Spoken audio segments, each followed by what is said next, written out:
This is the War Room Roundtable podcast, the show that takes you around the world to share interviews with some of the most successful and relevant businessmen and women on the planet. Hear their stories and get the most important business lessons they've learned on the road to success, and get exclusive advice on how to implement their successes into your life and business.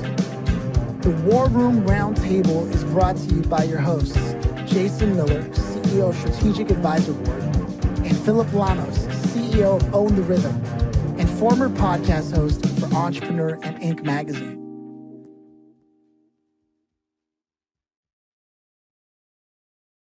Jason, man, I'm so glad to be doing another one of these with you. I didn't take a look at the stats last time for the other riff we did, but I'm curious if the riffs are really the most popular type of episodes. God, the riffs just take off. I don't know why. It must be your pretty face, I guess. Man. Because it damn sure ain't mine. You know, I don't think pretty sells anymore, man. I think we've come Substance. to we've actually had a really interesting day of conversations. When I think about some of the things that we've covered today, people talking about how the economy is moving towards a transformation economy. Yeah.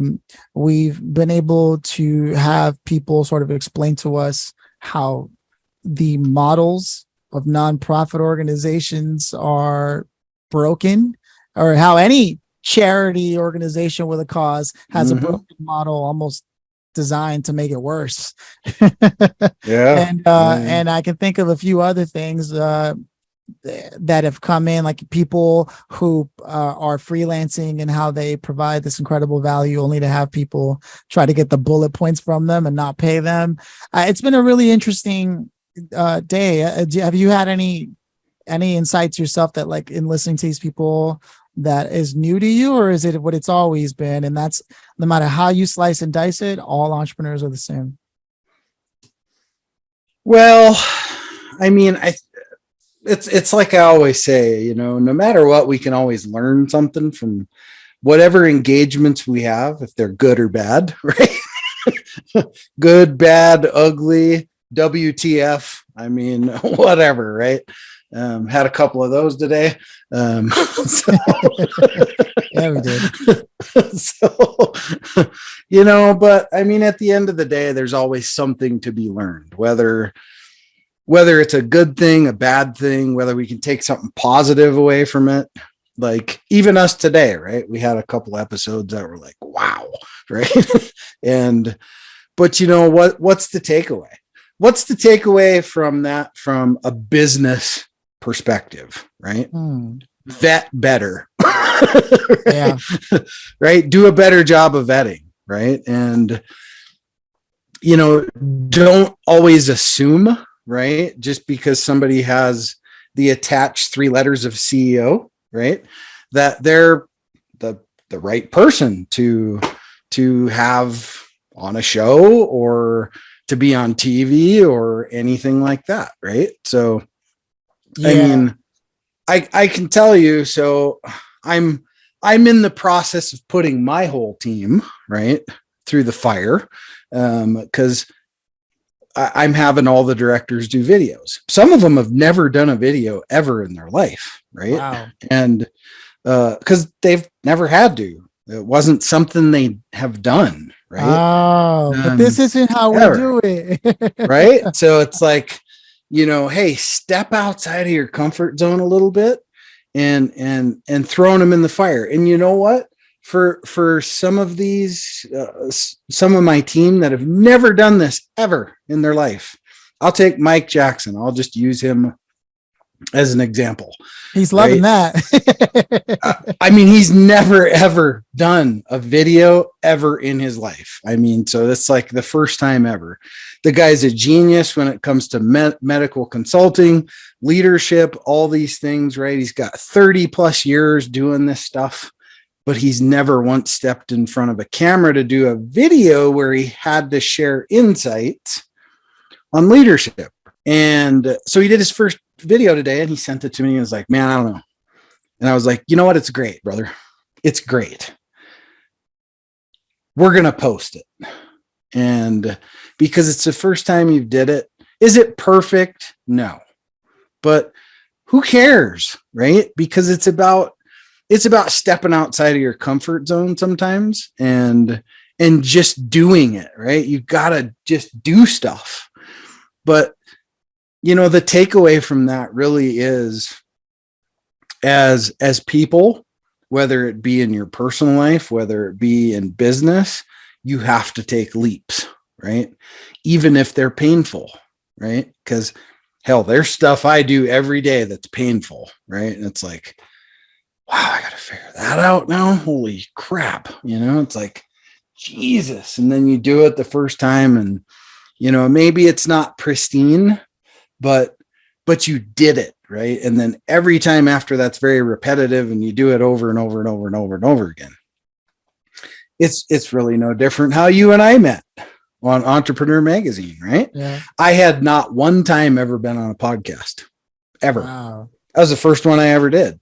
I'm sure I could go back and have a few chuckles at this point about a few things here. I don't know. I thought we had a great conversation. Well, yeah. I always make the effort to have a great conversation. Yeah. But at the end of the day, it's the first time I'd ever done one. I didn't know what to expect. I had no clue. So I just showed up and was like, yeah, whatever. Let's just have a conversation, right? And now doing, I don't know, close to 300 of these now podcasts here. It's like second nature now. But the beauty behind that is it's made me a better person. And, you've made me a better person on, by pushing me out of my comfort zone to do this too. Right. And because that was the inspiration behind the whole damn thing. If I'd have got some other schmuck over at Entrepreneur, I might have never, ever even done this. Could you imagine? I mean, you've told me some of the horror stories of the way people run their shows. And, yeah. Because I've been on quite a few of them since that. Right. And that's how we have something special. Yeah, right. For sure. You don't have to look very far to know what we're doing. It's pretty kick ass in comparison to what a lot of these, even the big brands, right? To what they're doing, because we're taking the time to invest in people, right?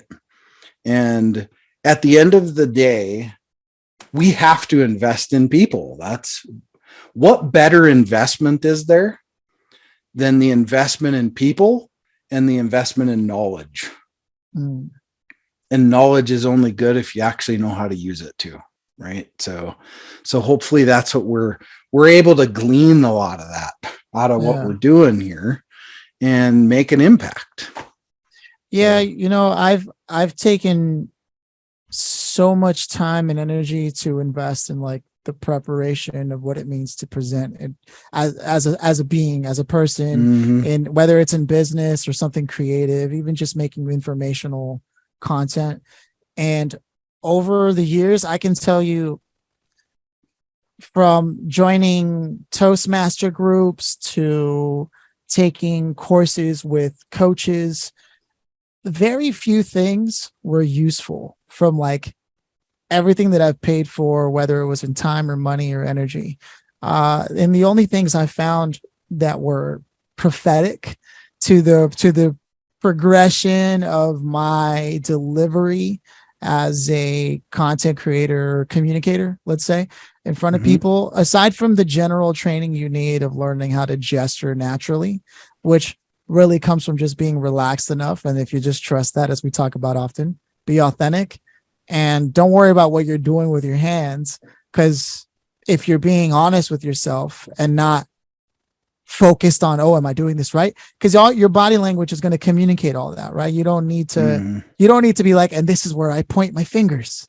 That's like that's extra. All you have to do is pay attention to what it is you're trying to communicate, right? Like, for example, right now, there's an intent behind what I'm saying with the effort to provide some kind of clarity or insight, right? So a lot of my gestures are going to be ones that are pulling or pushing, or in terms of expression, right? Now it sounds super abstract, but work with me here, right?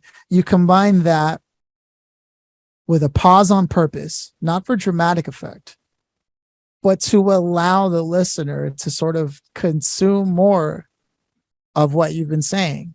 Because we just had a couple of instances today of people who just won't stop.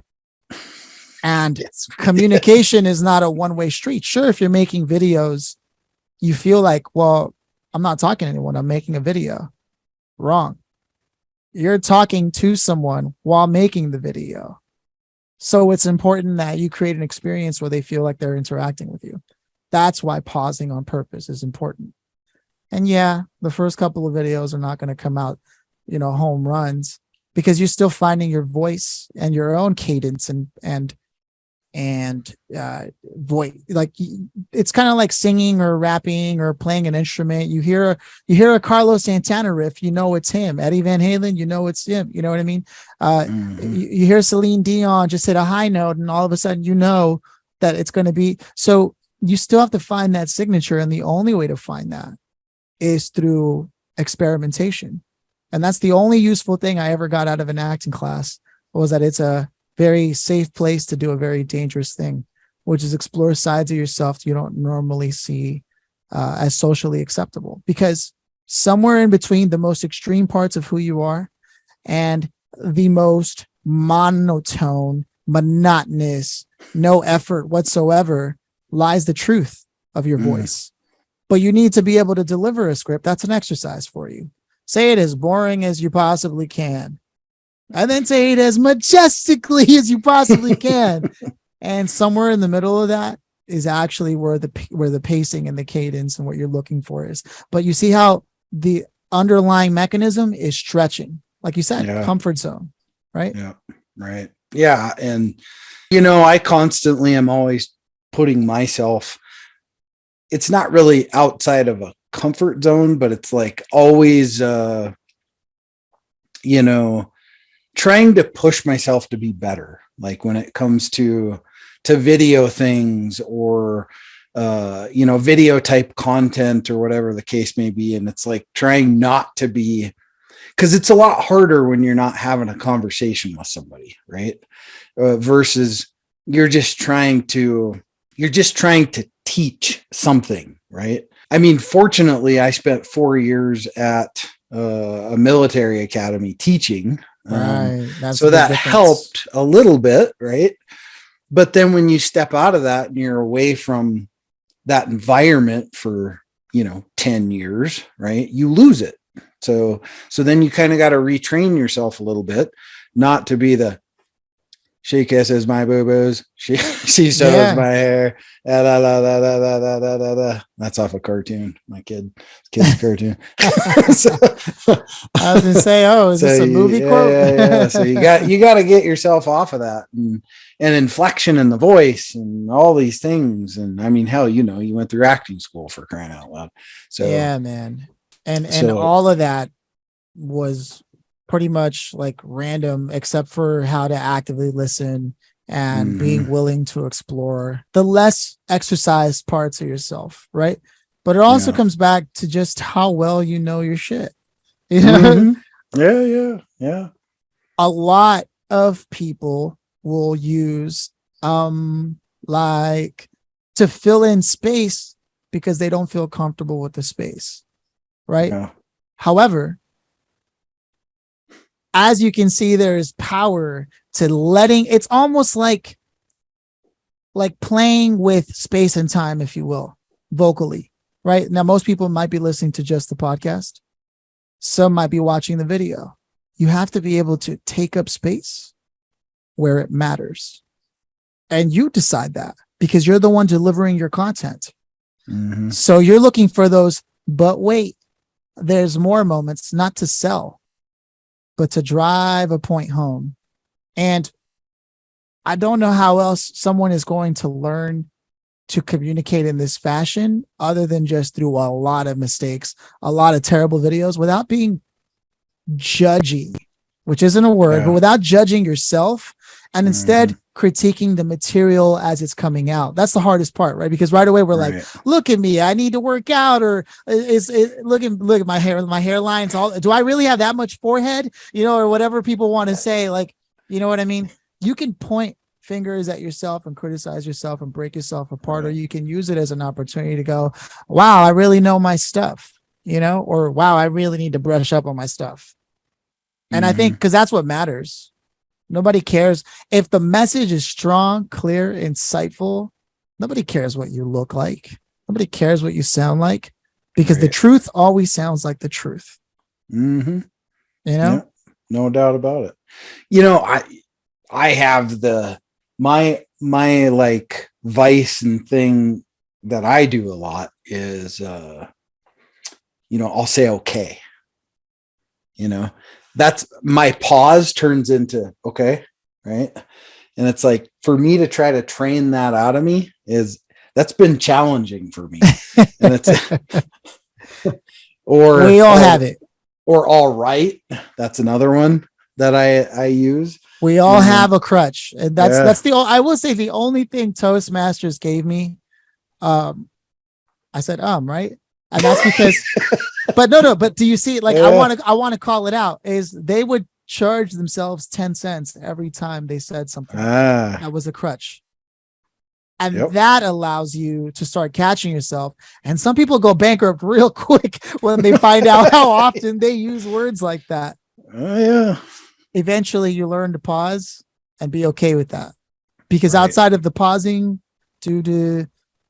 outside of the lack of pausing due to the lack of comfortability with the space, is also people who speak too fast, like we talked about earlier.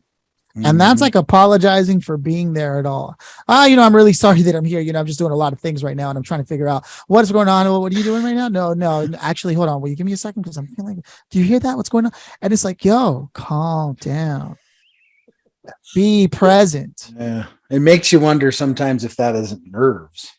It's totally nerves, but it's also excitement. It's the excitement and nerves are the same thing as kinetic energy in your body building up to help you overcome some insurmountable task, perceived insurmountable task.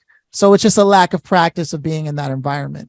So when you pull the camera out, you're going to be like, oh, careful and maybe a little jittery, and you're not going to be confident because you're not even sure what you're doing with a camera in your face.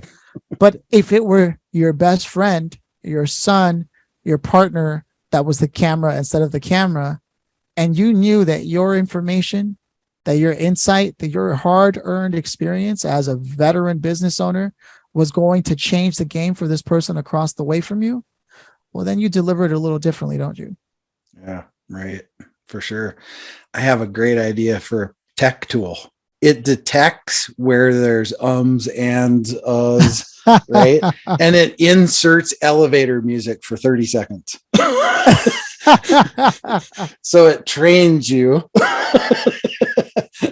And then you can't use your video. Oh, that would drive some people out the wall. You either have to post it with the elevator music in there, or you got to redo it. That'd train it out of you real quick. That is hilarious. Or make people quit videos. Right. No, but in all seriousness, I can understand the fear. And that's, in fact, I work with a lot of people who aren't tech savvy very often, right? And they blame it on not being tech savvy that they can't make videos. But I don't know what they're talking about, because all you have to do is hold your phone up, right? And make a video. And don't judge yourself for the way you look on a phone camera, because the other thing most people don't know is the lenses on our phones are designed to be fish lenses. It's a term. So it's like a wide angle to capture as much as possible, but it makes all your features look distorted and weird. So you don't actually look like what your phone is making you out to be. If you've ever taken a selfie and gone, well, that's never happening again. It has a lot to do with the science behind the lens and the distance. It's called focal point. And your phone would have to be like 4 feet away from you for it to accurately depict what you look like. So people should know that, because I know a lot of people, probably their biggest fear. In fact, someone who really helped me get started in business at all, Joe Applebaum, he talks about how he lost over 90 pounds. That was at the beginning of his transformation. And it's because he had made a video and all he heard was breathing. And he was like, where the hell is that sound coming from? That's when he realized, oh my God, it's me. And he never put a picture of himself on social media. And he's like, I need to change all of this. So immediately he started telling everybody what he was going to do, regardless of whether or not they hated on him. And a lot of people did. A lot of people tried to cut him down while he was trying to make real changes in his life. And, and he would hold himself accountable by socially posting about what he was going to do. And this dude lost incredible amount of weight, helped a marketing agency jump to hundreds of millions of dollars in revenue, made an exit, right? You name it, started multiple other businesses, coaches, other business owners. He's done it all. And through this thing called high energy, it is now his brand. And it's true. This dude doesn't drink any coffee and has more energy than anybody knows what to do with. But it all started when he found his confidence because he went that extra distance, right? Now, I share that story less to bring him up and more to tell you that no matter what you think you look like or what you're doing, the only thing between you and helping others in the world with your insights and expertise really is your fear. Yeah. That's very true. That's very true. I think it's a good time to mention one of our supporters. That's right.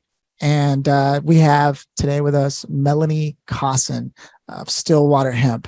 Now, self-care and CBD. I know all of you have heard about CBD and all the rage. The truth is, the stuff really works. I personally, I actually take it. It's not Stillwater Hemp. I'm going to have to get some Stillwater Hemp myself so I can live up to the brand. But just know that it's made with organic materials and enhanced by essential oils. And it's based in Montana. And the best part is they have both brick and mortar shops, but also online availability. So you can have your cake and eat it too, no matter where you are. And they even carry a product line for your furry family members. So think about that. Nobody gets left behind. And if CBD isn't your thing, but you still love the essential oils and aromatherapy and all the things that come with that, and even helping you feel more calm, they also have non-CBD options. They've really thought of everything that involves self-care. And I think it's important that you check out their products because there's a lot of integrity behind what they're doing. In fact, if you yourself are even interested in creating that as a business and private labeling it, they can also help you do that too. All you have to do is let them know you heard about them on the War Room podcast, and they'll hook you up with the first $100 off if you're doing private label and 10% off with the code War Room if you're just buying their products because you heard about them here. Now, that is awesome because I, for one, believe it or not, regardless of how I come across, struggle a lot with anxiety when it comes to me thinking about doing some of the most random, normal, everyday things. Huge, big tasks don't trouble me. It's the mundane, monotonous little things that drive me crazy. And even I need like products similar to CBD or what have you to help me deal with the mundane. And I think it probably has something to do with ADHD, which most entrepreneurs actually have. Oh, yeah. Well, I mean, that kind of brings me to want to talk about health, right? And, you know, taking care of yourself and, you know, making sure, you know, a couple of things like things that we skip, right? A lot of people skip lunch. They have a crappy breakfast and then they skip lunch and then you're going downhill quick, right? As soon as lunch happens. I mean, Fridays are that way for me and I know it almost instantly because, I feel you know, because we're like back to back to back to back to back, right? And, but I mean, it's not like I couldn't make a damn sandwich and bring it down in the morning and so on and so forth. It's just I always forget to do it, right? But the thing about it is, you know, there's so many elements of all of that stuff that I know those days where it's like something went missing because I'll get upstairs and I'm around my family and I just feel like a caged animal. And, you know, it's like you're just running on this I don't know. I don't even know how to explain it half the time, but your brain's going 1,000 miles an hour and you're just like, you find yourself, you're pacing around the kitchen and you're like a freaking wolf waiting for a rabbit to jump out so you can pounce on it. Right. But that's when, you know, something's off, right? Your body's telling you, dude. Yeah. Right. And we have to find outlets for that. Maybe you missed your workout that day and your energy spiking, right? Yeah. That's like, for me, Red Bull, no moss, man. Be like that dude earlier that we would talk to that was like, woo! Right? It's like, yeah, for some people, caffeine doesn't do them any favors. Can't do that stuff. I mean, I can drink coffee and stuff like that, but if I drink like energy drinks and stuff like that, 300 milligrams of caffeine in one shot. Oh man, that kind of stuff it will send me down a spiral that it ain't good. Right. But coffee doesn't do that to me. I can drink 2 cups of coffee before I go to bed and it doesn't even affect me at all. Yeah. Same here. Same. It's like 100 milligrams caffeine tops. Only the good stuff gives you that. Right. No, you're right. Yeah. But it's important though but see, the thing about it is you got to know this stuff about yourself, your own health. Yes. And then be able to identify these things and then go, okay, I don't want that to happen again. So what do I need to do not just for my business, right? Because that affects your business too, right? 100%. But then also on the other side of life, how is that affecting your life then? You know, because this is a great example. Here's a share. This was, I don't know, probably a couple of weeks ago, right? And I was in that, for whatever reason, I was just super amped, right? And I'm walking around the kitchen and I had 10 million things going through my brain, you know, and then my son came over and he's like, Dad. And I'm like, what? Right? Yeah. You know, and it's like, and then you step back and go, whoa, why did I just do that? Right. It's like, why did I do that? You know, and then he's just like, yeah. Right. And it's like, but identifying those things are really important because at least you caught it, man. Some people don't even know they did that. I mean, if you do it there, you're doing it in your business too. Yes. Though. So that's the key right there. Wow. Right? If you will do that to your own family, you better believe you'll do it in your business. So you gotta like really be cognizant sometimes when you're off.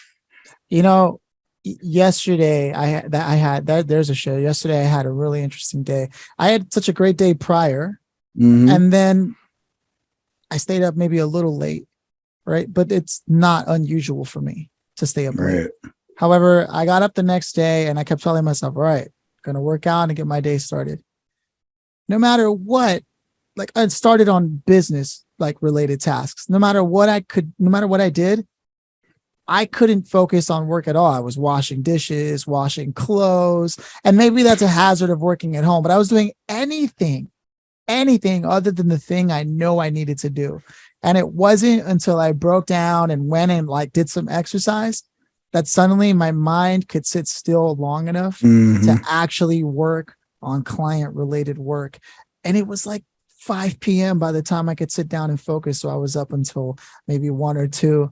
And I was thinking to myself, should I have worked out first thing in the morning when I woke up to get me to feel this way? Because it's a real thing and it's a problem because it's getting in the way of the things I can accomplish. And I knew that I had to work out in order for me to solve that problem. And sure enough, I was right. And I don't know if you run into that where you know that you have to do certain things in your day as you get it started. Like you were talking about with food, healthy food choices or healthy drink choices in order to actually function. Because as entrepreneurs, we have the freedom to do whatever we want, right? And all that freedom is power. And misused, it can backfire like a double-edged sword, right? And I've noticed that some people make better employees than they do bosses. What I mean by that is if you're not a good boss, then you're self-employed, you may be shit out of luck until you change your habits. That's right. Well, you got to know how to lead before you can be a leader. Yeah, man. You have to lead others before you can lead yourself. That's the whole self-guided leadership. But how can you self-guide lead yourself if you've never actually ever led anything, right? I mean, Yeah. and leading your dog on a walk does not count. Not at all. Not at all. So, but yeah, I mean, it's important, like all these factors that hit us all the time, right? Left and right throughout our day. And, you know, we always, I'm a reflector. I like reflect on my day almost daily. I will, when my day ends, I will sit in my chair and I take at least 5 minutes to reflect on the day. Not like meditate or any of that. Right, right. But just I reflect on what happened that day and then try to clear my mind when I walk out of my office for the day. And then, so I was present here all day. Right. Now I'm going to go upstairs and be present. And if I feel off, like I did that day, what I should have done was I should have kept reflecting and got it out of my system. Right. But, you know, phone's ringing, dinner's ready. I'm already late, this, that, and the other. So now you got more outside cramming in your face and this, that, and the other. And then, but you just, sometimes you got to learn to go, you know what? I'm off. I'm off right now. And I need to step back, sit down and just like let it all go for the day. And we don't do it enough, or people don't do it enough, not just in business, just in life, period. At the end of the day's work, if you're an employee somewhere and, you know, you're working from home, it's no different. It's the same thing. Most people are working from home now. So they go from today's work, meeting at the end of the day, you know, blah, blah, blah, blah, blah, to, okay, now I got to go cook dinner or whatever the case. And you're walking 15 feet away to do that. There's no drive home to decompress. Yeah. There's none of that, right? When I was in the Army, I was stationed in Georgia, outside of, or in Atlanta at Fort McPherson. And I had a 2-hour drive home because of traffic. Now you want to talk about having time to decompress for the day? Plenty of time. Plenty of time to decompress. But that was a very, very high stress position I was in, right? So it like literally took those hours for me to decompress to get home. And whatever your life looks like, you have to have that decompression time. You wouldn't go scuba diving to 100 feet and then just go, well, I'm done. Right? Interesting. You gotta decompress first, right? You decompress on the way up. Business and life is the same thing. You got to decompress. You got to find time to decompress. And it's perfect moment to bring up another one of our supporters, Yep. Kelly Gordon with Cyberpreneur Inferno. And because we're talking about the burnout cycle, and most people start up an agency hoping that they're going to get both more money and less stress, only to find they got actually less of both and triple the stress. And your monthly income starts to look like a bull in a china shop. You don't know if it's going to stick around, what's going on. So they've sort of mapped out what it looks like with systems and processes and mindset and the level of accountability you need to actually build an agency if that's what you want to do. And you could spend 10,000 hours learning this on your own through trial and error, or you could join Kelly Gordon and 100 other digital agency owners to level up your agency and your life, really, as we're talking about in this conversation here, with a proven system that actually works. And they're teaming up with War Room to actually provide the digital agency education that people are really looking for to achieve that goal. All you have to do is go to get.cyberpreneurinferno.com /4x4 method. That's 4x4 4x4 method. and you'll be able to enter the code War Room 15 for that 15% off the tuition. Look, you can try it yourself or work with somebody who's figured out all the kinks and get to where you want to be. That's Choice it. is yours. Yeah, That's man. it. Well, hey, I got a question for you. Talk to me. You never have questions. This is good. I don't, but I have a question for you. If you could have invited anybody, dead or alive, any space and time, right, to this conversation today, who would have that been, and what would have you asked them? You've been waiting for this moment your whole life. This is the second time you get to ask me that, huh? Okay. Based on today's conversation about burnout, I brought him up. And I know we plan to have him on the show, but I would have loved to have Joe Applebaum here specifically because of all the things that we touched on. Not only has he had the burnout situation that all entrepreneurs have, but he also had to deal with like his own health issues and how he saw himself, especially in front of the camera and not wanting to make videos and then doing it anyways, hating the first 100+ videos he made, only to now be one of the most interacted with people on LinkedIn, bar none. Right. But I remember even as I had left the agency, he had just started looking at LinkedIn. Meanwhile, I thought LinkedIn, that's like an online resume, right? But I remember seeing him like, no, I got this tool. It's going to help me magnify my reach and this and that. Sure enough, everyone in the team would hate that he was always on calls and always saying the same thing. But you know what? He was saying the same thing because it worked. He didn't have to reinvent the wheel every time. And he was actually out there. Meanwhile, all the employees on the team, they didn't understand. That was actually the first time I ever really saw it for what it really was. Employees don't understand the risk that an entrepreneur carries with them every single day. And in particular, they feel it most when it's payroll.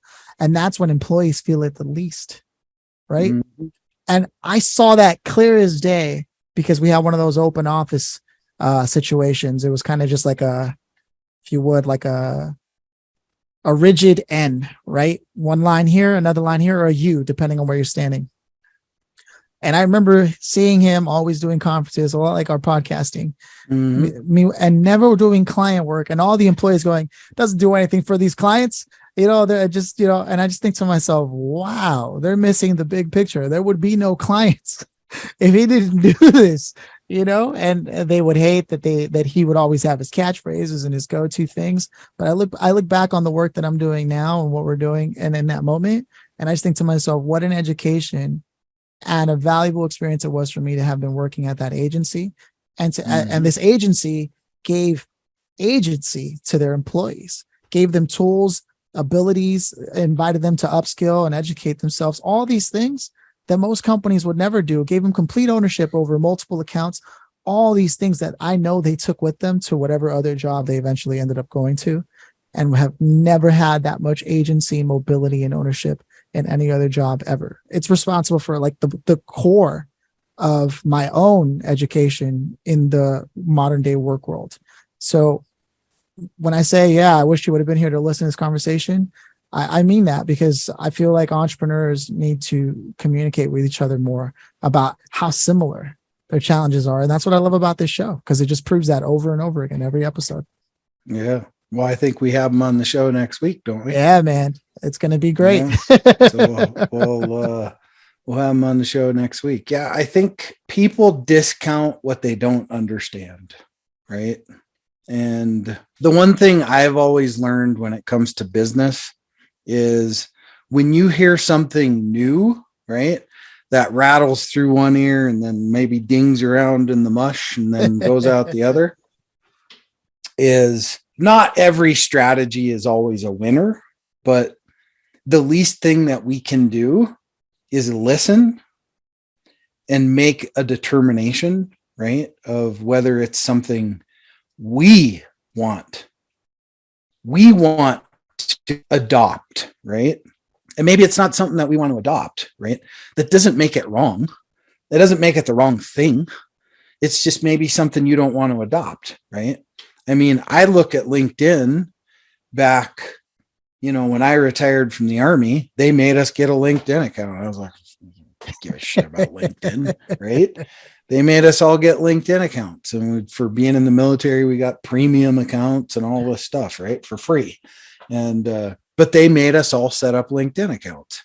And I mean, to me, LinkedIn was just a place where you just put your resume. If you wanted to look for a job, that's what I thought it was, right? Having zero clue what people were about to unleash and use it for. And now look at it now. Now it's just kind of become the Facebook of sort of. Yeah, of working people. Of working people, right? This is the Facebook where I work. Right. It's kind of gotten political stuff and this, that, and the other, but it isn't too far gone yet. But, but we always have to have an open mind. I guess that's my point, right? Is have an open mind. Somebody told me about LinkedIn because I've only been on LinkedIn really, truly for probably about a year. And somebody said, oh yeah, you got to do the LinkedIn thing. And this, I was like, Jesus. Right. Because I just don't do a lot of social media, period. Right. Yeah. But that platform I do. And somebody said, yeah, you got to get on LinkedIn. You should be doing stuff on there. And you're a business professional. I was like, oh, okay, I guess I will. But it's been a great tool. It's been a good tool for me. That doesn't mean it's a great tool for everybody. I don't regret putting all the time and effort and work and things like that into LinkedIn. I release an article a day.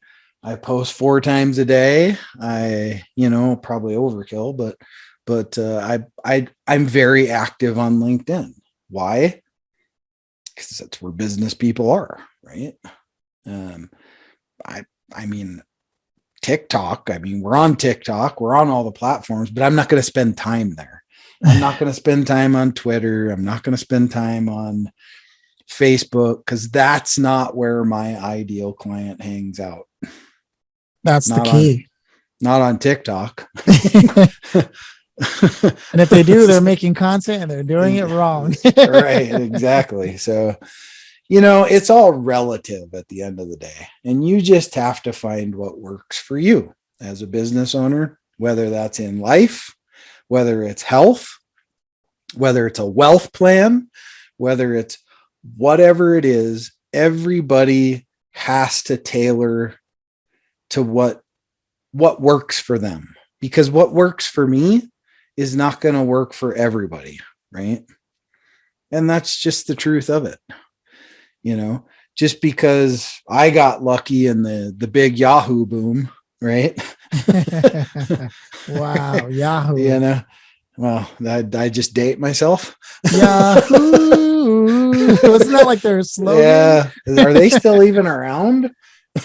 When someone gives me their email address and it's Yahoo or MSN, I'm like, oh, I know this email. I remember this. I didn't even know it was still around anymore, but yeah. But yeah, you got to do what works for you. It's like my son says, Dad, you just do you, man. Wise words. Jesus, that's the best piece of advice I've gotten all week. It's true. So just be yourself. Don't think about how, man, I got to be authentic. Jesus, that should just be inherently human. Because if I try to be you, I'm gonna have to work really hard, right? Yeah, and vice versa. Or I want, my dream is to be like Elon Musk. You had to work really hard to try to be somebody else. It should be real easy. It should be real easy to be you. So. Oh man, that reminds me of, I was in an acting class and we were doing a commercial for, I think it was like a football game and some chips. And they pulled a couple of us from the seats over to the stage to pull off this exercise. And everyone went up there and I'm sitting there, doing my thing. And I'm like, yeah, that was dope.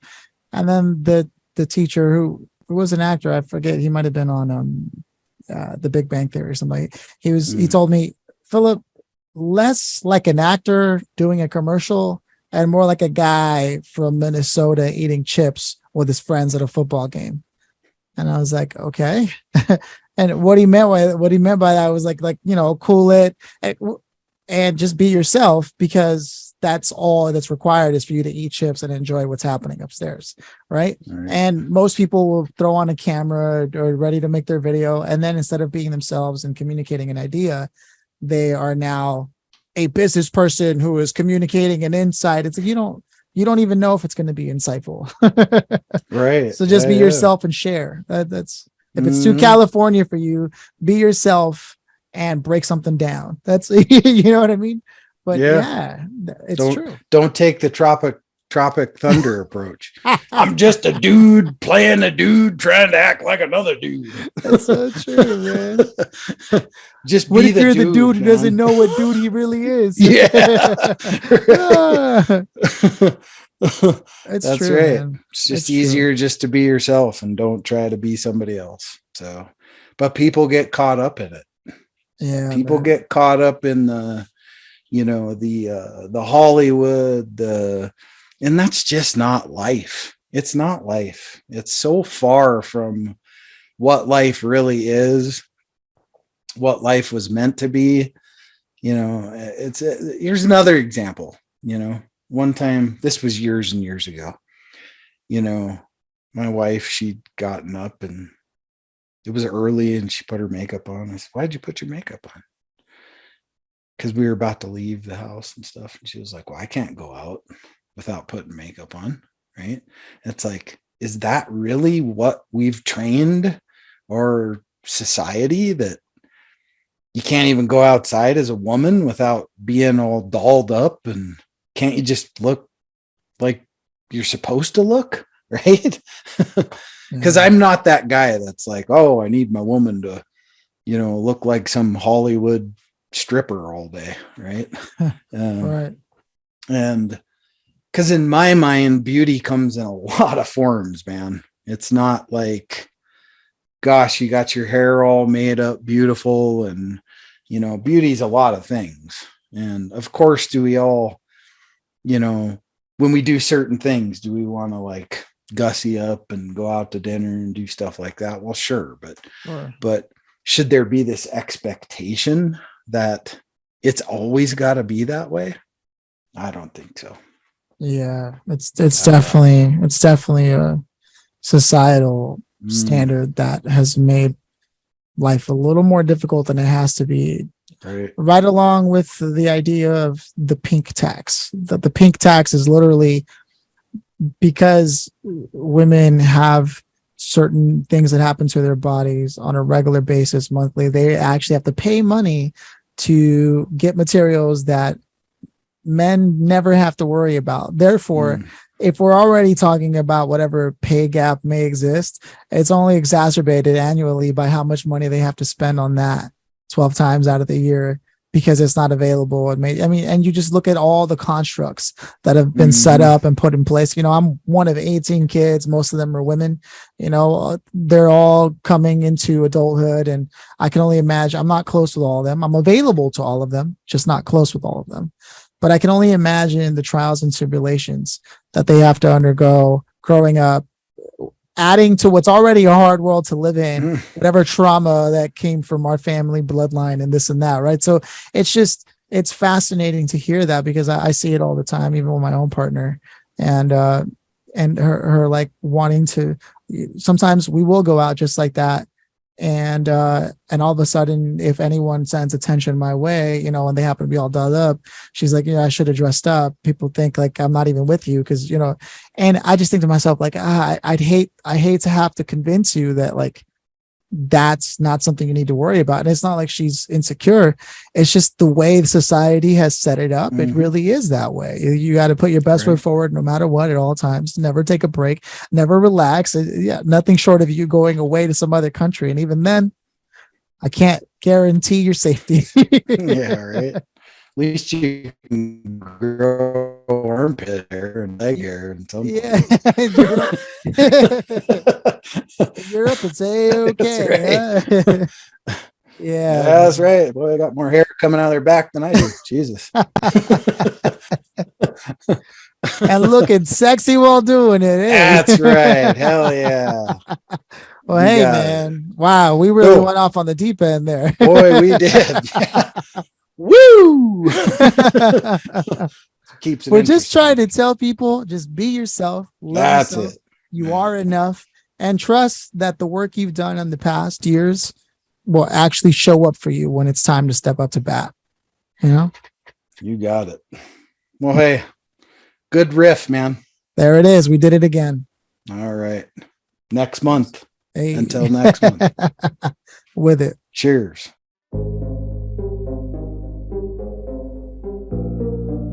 Thanks for listening to the War Room Roundtable with your hosts, Jason Miller and Phillip Lanos. Please leave your feedback and visit strategicadvisorboard.com to get the latest and greatest business advisement on the planet. Follow us on social media for updates, and always remember, if you can dream it and believe it, then you can go achieve it. We'll see you in the next episode.